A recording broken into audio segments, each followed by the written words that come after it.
Good day everyone. Mag-test lang tayo ng order ni Sir Bonnie of Victorias City, Negros Occidental. COD ito. Ang order ni Sir Bonnie is Umarex VFC Glock 17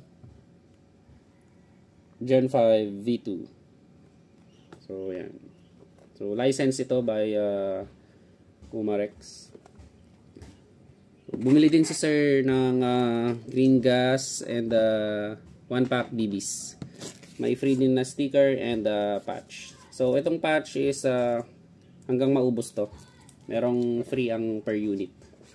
So test natin yung unit. Yan. VFC. So may kasama siyang Allen key. So ito yung unit. Yan, napakaganda. Check muna natin yung magazine kung may leak. Hindi ko nagagamitin tong Allen key. So gagamitin ko na lang yung tool namin.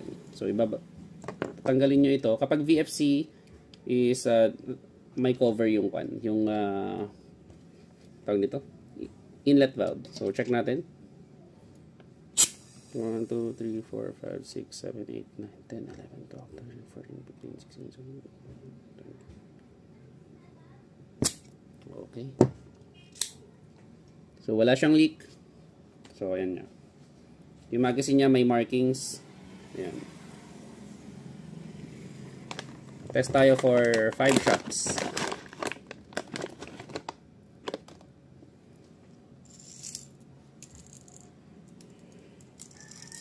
Okay. 5 shots.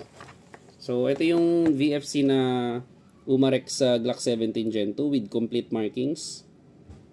Yan yung markings niya. Ito. Then dito sa side. Yan yung mga markings. Yan. License. Product of Glock. So, test natin. Ayun yung BB. Okay. For Sir Bonnie of Victorias City, Negros Occidental. COD ito.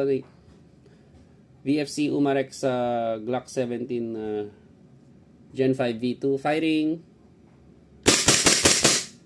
Okay. Tapos pati yung sight niya is may markings din.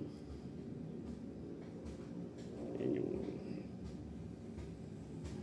Okay. Pag naubos yung BBs, tanggalin, then hilain, hammer down. So, thank you very much, sir. Sa mga gusto ng COD dyan, COD nationwide tayo. Thank you, Sir Bonnie.